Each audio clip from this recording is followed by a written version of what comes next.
Hello, moi c'est Léa, j'ai 24 ans. Avec ce Draw My Life, je vais t'expliquer pourquoi l'écologie a une place importante dans ma vie et comment ma vision des choses a évolué au fil de mes rencontres et de mes expériences. En fait, c'est plutôt un Draw My Vision of Ecology.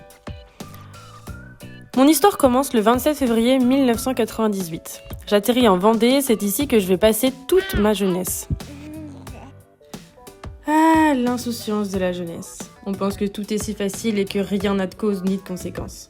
Cette jeune fille réservée et vierge de toute connaissance est propulsée dans un monde délirant, ne sachant pas ce qui l'attend, ni même ce que représentent tous les éléments qui évoluent devant ses petits yeux. 10 ans. Chez moi, on a toujours fait du jardin. Tomates, radis, courgettes, citrouilles, fraises, framboises. Moi, j'ai adoré aller tout dévorer. Bon, surtout les fraises, j'avoue. On a aussi adopté le composteur, le tri sélectif, la récupération de l'eau pour aller arroser les plantes. Je suis contente que ma mère m'ait inculqué cette façon de vivre très simple qui me permet de me réjouir des petits plaisirs de la vie, comme je les appelle, et qui ne font pas de mal à notre jolie planète. À 15 ans, je fais comme tout le monde, parce que je vais être acceptée par mes petits camarades et bien sûr, je n'ai pas encore assez de recul. Je n'ai pas conscience que je vis dans une société de consommation basée sur des techniques de marketing et de publicité qui me poussent à acheter au-delà de mes besoins. À 15 ans, je me sens invulnérable. La vie est devant moi avec tous ses possibles. Je ne me rends pas compte que certains vivent la misère pour mes t-shirts à 1 euro qui restent au fond de mon placard. 20 ans. On est bien loin de l'insouciance et la légèreté de la jeunesse. Oui, je suis encore très jeune, j'ai toute la vie devant moi, mais je me demande déjà comment sera ma vie en 2050. Mon arrivée dans les études supérieures, d'abord pendant mes 3 années de licence de psychologie à Nantes, m'a permis de rencontrer de nouvelles personnes avec de nouveaux discours, de m'informer plus précisément en regardant des vidéos et des documentaires. The True Cost, le vrai coût en français de Andrew Morgan, est le premier que j'ai regardé.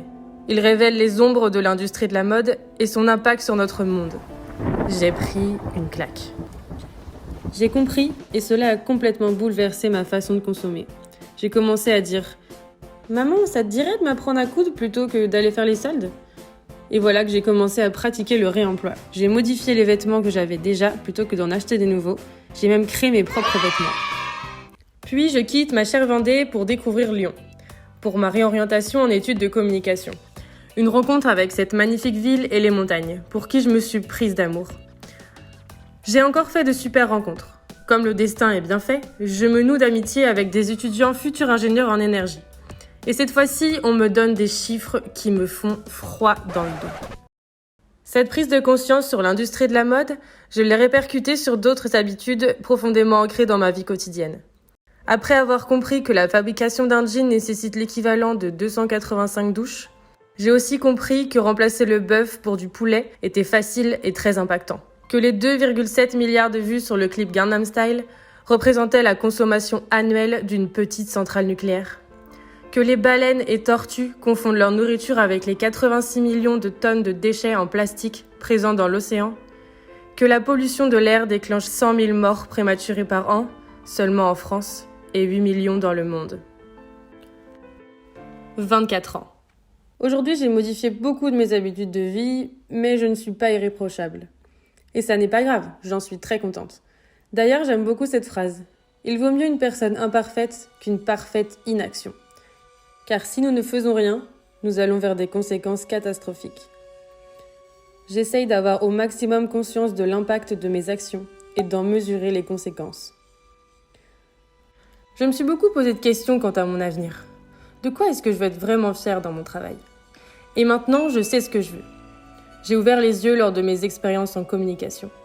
J'ai aujourd'hui besoin de missions qui ont du sens et pour lesquelles j'ai envie de me lever le matin pour faire grandir les projets qui me tiennent à cœur. J'ai aussi compris que je ne voulais pas participer à cette technique de marketing que l'on appelle le greenwashing, qui se rapproche d'une autre expression, le brainwashing, lavage de cerveau en français. Comment cela se traduit dans la communication des marques ? Eh bien c'est simple. Du vert seulement en apparence, l'autoproclamation d'éco-responsabilité sans exemple précis, l'utilisation excessive de buzzwords, naturel, bio, recyclé, éthique, sans détail sur les conditions de fabrication et les matières, des actions responsables insignifiantes par rapport à l'activité réelle, bref, le manque de transparence. Le pire dans tout ça, c'est que les marques sincères qui font de réels efforts sont noyées parmi toutes ces fausses infos soi-disant green. Face à cette incompréhension, je préfère maintenant me fier à des labels et à des marques transparentes avec des arguments vérifiables et traçables. Pourquoi cela me tient tant à cœur ? Car pour respecter les accords de Paris pour le climat, le GIEC, groupe d'experts intergouvernemental sur l'évolution du climat, appelle à la neutralité carbone d'ici 2050. Ça veut dire quoi ? Eh bien, pour faire simple, aujourd'hui la moyenne française est de 10 tonnes de CO2 consommées par an et par personne. D'ici 2050, il faudrait baisser à 2 tonnes. À ce moment-là, nous serons alors en mesure de stopper et peut-être même d'inverser la hausse des températures. Ce qui est certain à 100%, c'est que sans changement des règles et de nos comportements, nous allons vers un monde à au moins plus 3 degrés de réchauffement d'ici 2100. Et que même si cette hausse est limitée à 2 degrés, c'est déjà un désastre. Je vous avoue, ça m'angoisse un peu. Pour finir, j'aimerais répondre à cette petite dame avec qui j'ai eu une discussion lorsque je me suis lancée dans le bénévolat avec l'association Au bout du fil. J'appelais des personnes âgées, isolées, pour leur apporter un peu de compagnie. Un jour, une femme m'a dit la voix tremblante « Je suis vraiment désolée du monde que l'on vous laisse. En quelques dizaines d'années, on a utilisé presque toutes nos ressources et c'est vous qui allez vous battre pour tenter de rétablir l'ordre. » Je l'ai remerciée pour sa franchise et sa prise de conscience. J'ai été très touchée et ce sont des mots que je n'oublierai jamais. C'est vrai, nous sommes la première génération à vivre les conséquences du réchauffement climatique. Et nous sommes la dernière à pouvoir y faire quelque chose. Chère madame, je vais tout faire pour limiter mon impact et tenter dans mon travail de permettre aux gens de prendre conscience de l'urgence dans laquelle nous sommes. Bon, j'avoue, c'est pas très joyeux tout ça. Sinon, dans la vie, je suis quelqu'un de souriant qui adore profiter de la vie, je vous l'assure. Nous sommes déjà beaucoup et de plus en plus à se réveiller pour faire bouger les choses.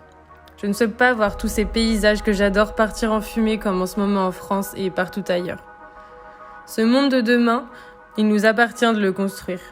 Et je ne perds pas espoir.